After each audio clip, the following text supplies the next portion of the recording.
morning, everybody. It's still morning, right? There we go. I am not going to introduce myself just yet. I'm going to take a cue and start with a story about how I got where we are.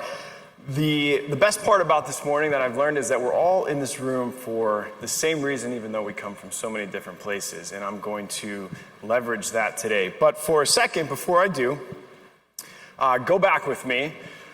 Join my clicker needs to cooperate here. There we go. Join me. Do we have a backup clicker? There we go. Join me, my college roommate, my best friend's little sister, and Jay Cutler in 2013. We had just begun, we had just begun our organization. We were about 6 months older, so we were landing on a plane from Memphis, Tennessee, in Chicago. We were cheersing with those little Dewar's bottles, and we had just landed. We were celebrating two main things. The first one, it was Southwest. The Dewar's bottles were free. The second main thing that we were celebrating was that a bunch of 26-year-olds had just completed a racetrack driving event with a bunch of supercars and people that we didn't know, and we were happy. Our business was taking off. We landed, my phone lights up, and I suddenly get text messages from our truck driver, and he simply says, "They repaved." And I said, "They repaved what?" And he said, "They repaved the exit." "Oh, here's what you need to know. The exit of the racetrack goes underneath a pedestrian bridge, and when they repaved, they added 3 inches of pavement."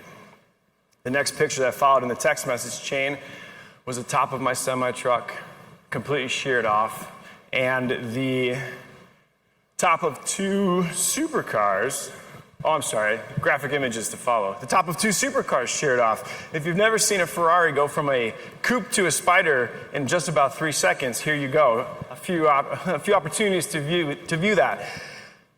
What I want to talk about today is how we move fast and try not to break things, but inevitably starting a new business, taking an idea from a small business to scaling into a larger business, or if you're a publicly traded large business, trying to shake things up and increase a conversation with your customer or introduce a new product line, as we've seen happen throughout the morning today and yesterday, creates opportunities for you to move fast and also to break things. But let's take a big step back. My name is Adam. I'm from Chicago.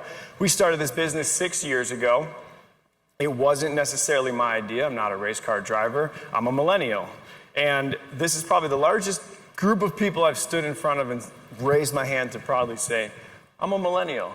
I can't hide it based on the year I was born, but it took me a while to understand why that was important and why that was part of the culture. The culture of our business, the culture of our decisions, and we realized that what I was doing was challenging the status quo, and that every business should continue to challenge the status quo. 98% of the things that I do every day have been done, and I don't need to learn the hard lesson again, but I decided to do it anyway. This business, however, was a little bit different. Historically, no one had ever had the opportunity to drive their dream cars or to get out on a racetrack. Many of you may not even know racetracks exist or how close they are to where you live. But we had the opportunity to say, hey, if this is possible, can we pull it off? And so the culture that we created was one of, let's try new things, let's move fast, let's try not to break things. But if we do along the way, what are the lessons that we can learn? So we decided to start somewhere. Here's how it worked. In 2012, Groupon was launching in Chicago, and so were we. What a great opportunity. They had 4 million subscribers. They said, hey, supercars, we can push that out to our audience. They would love something like that. How much do you want to charge? I said, $150 sounds fair. So they did, and they pushed it out. And we sold about 24,000 tickets. Problem is, I didn't have an office. So I started to work off of boxes in the back of my friend's restaurant. He said the liquor pallets, they double as fantastic desks. Bring your employees here. I said, employees? What employees? The fun part, however, was that we made it work. We figured out a way. We answered phones for days on end. We parked cars. There you go, as you can see. And we lined up 24,000 people over the next 18 months. Thank you, Groupon. I know you're here somewhere for helping us get a business that didn't exist off the ground. A few things to note. One, Groupon changed their algorithm. That's not how it works anymore. I don't necessarily recommend that. And number two, don't charge $150 to let people drive O-Race supercars, because that doesn't pay for a fraction of the tires, brakes, racetracks, instructors, or the actual physical car. However, we made it work. We started this thing, but what I forgot to mention, however, is I didn't own a single car. So I had to figure this out. Over the next 6 months before the first event started, I contracted with the racetracks. I went downtown to the owners of a Lamborghini dealership. I begged them and said, if I give you all of my money, will you please loan me some supercars for a few hours? And they agreed. I had no money, but I had supercars for a few days that I had to make the best out of the situation with. We went down to Joliet outside of Chicago, where we were going to drive these cars, and no cars arrived. It's midnight, the day before the first event, and finally on the horizon, there's a semi-truck. I see it driving towards us, and I know that we might just have ourselves a business. The cars all arrived, and that slide must have gotten missed, but I had a fantastic slide of me at 26 years old standing in front of a bunch of cars I'd never seen before going, we're going to make this work. But the question that I want to ask is why would I put myself in this situation? Well, the thing that's cool and important to understand is that we had a dream, and I picked a few businesses. You may be in the room right now, so if you are, this one's for you. But I asked my friends, I said, hey, who owns a helicopter? And no one said anything. How about a submarine? Anyone own a submarine? Nobody said anything. How about 1 million square feet? I'm spitballing, hopefully it's larger than that. Of a man cave with 1 trillion Lego blocks to build fantasy worlds. Nobody has any of these things, just like nobody had the Lamborghini in their driveway, like the poster that they had on their wall as a kid. But these are things that people wanted to do. And so we said, if we can find a way to let people take those posters off the wall, take the dreams out of their heads and make them a reality, then why not? That's the millennial in me speaking, but hey, why not? Let's make this thing possible. In fact, there's a company here called Why Not Adventure. I don't know what you do. I don't know where you are. I'd love to meet you, but if someone came to me and said, do you want to do this?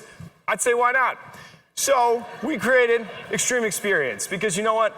I don't know where this is going to go yet. I knew we started it with cars, but if we can continue to give extreme experiences, like all these brands behind me, then you know what? We're going to have ourselves a business. The only way to figure this out, though, is to do a few things. Leverage our remarkable ideas. Everybody in this room has got a great idea. Even the big companies that are coming up with new ways to get in front of their audience or leverage the suppliers like myself and so many in this room. Use those new ideas. Don't be afraid to try new things. The ambition to allow this access to inaccessible things is what drives every single person that's in this room. If you are here, you know that, and you want to leverage that. So, do your research, sort of. Don't research too much. When we got into this business, I didn't really look at pricing. Obviously, $150 has since changed. The real pricing is about $300, but I took it on the chin until we got where it needed to be because I wanted to continue to deliver this promise. Number two, think about it, but don't overthink it because you'll never get off your chair if you do. Think about what you want to do and then start to do it. Leave the nest and start flapping your wings. Sometimes it'll be easy and you'll get to glide, but most of the time, especially in the beginning, you're going to have to flap really hard. And at the end of the day, listen to the people around you because they're going to be the ones that gauge your success and help you know where to go. Failure isn't an option. That's why in the 1500s, Cortez burned his ships and said, this is a new world. We're going to go do it.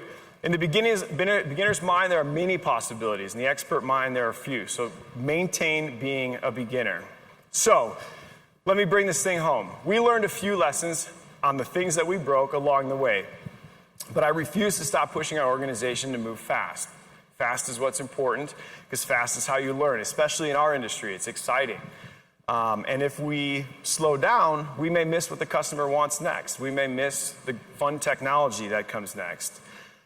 Lesson number 1 of 4, take advice, all the advice you can get. Nobody in this room is the experts, and I think we've seen that over the last couple of days as experts have gotten up here and said, I'm not really sure, I'm new at this. These are actual notes from our first event. I'm going to zoom in on a couple of them. You may not be able to read that, so I'll read it for you. Note number 1, bring spare tires. Good note. I don't see note number 9, check driver's license. Okay, now we check driver's license. It's notes like these that have taught me I'm not the pro and I'm far from being the pro. So 6 years later, I've been to a lot of racetracks with a lot of supercars, but you know what? I still take notes. Rule number 2, use the best tools you can afford. Don't make an excuse because you don't have the tool, and don't waste all of your investment on one tool. I didn't have semi-trucks back then, but I had a friend who worked at a car wash and he had an F-150. And you know what? We filled that F-150 with one tire, some hammers, and a cone. And we went to our first event where I got those notes. And I just figured if it broke, hopefully I could fix it with a hammer. If not, I'd put a cone in front of it. It was broken. Today we have semi-trucks all over the country. Our technology partners went from me penciling in days worth of phone calls on top of a liquor box to actually leveraging Peak, our partner who's here today, to really have a dynamic approach for our customers' journey as they book throughout the process. Rule number 3, listen to feedback. Voices matter. The feedback can be external from your customers. In fact, that's how our whole organization started in the first place. It wasn't my idea to race supercars or let you race my supercars. It was my idea to say, can we make this possible? After every single driving experience, we send a survey, we collect those results, the good, the bad, or the ugly. I read them and we implement them. I have a simple rule: make the next driving experience slightly better than the previous driving experience. We additionally have a program where our employees have to drive our experience. And not only do they have to drive it, they have to bring 2 friends and family with. We have to be proud of the experience that we put on, and we have to take notes and come back and evolve our program based on those notes. So listen to that feedback. In fact, that should be all you listen to. And lastly, cast a vision. Every 36 months, we sit down and we draw a vision. It's called our vivid vision, to steal from Cameron Herald. It's called our 2020 vision in this scenario because we made it in 2017. But we set a vision, it was lofty, we didn't know how we were going to get there, and we reverse engineered. Not only are we on track to hit that vision, we're on track to beat that vision, and that's the most exciting part. So whether you're implementing a new technology in a billion-dollar firm, create a vision and work backwards. See how you can move fast, because that's how fast this industry moves. If you're a startup with an idea, create a vision, because now you think you know where you're going. So we're far from the days of fixing these types of problems from moving fast, being 26 and pushing broken cars off the highway. That one's kind of self-explanatory. You don't want to be in this situation because the doors are supposed to remain attached.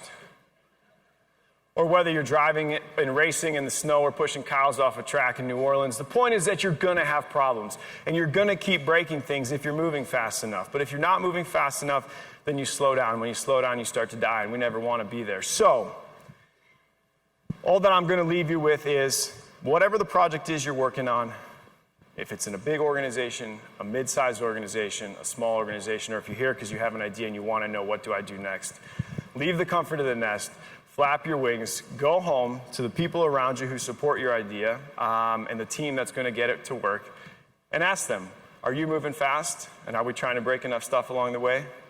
Thank you. Thank you very much, Adam. Don't move too fast past our t-shirt box. Right. Go to the bottom. That's not fair to sit at the top. This is karma. I will see you at Legoland. I'll try not to break anything.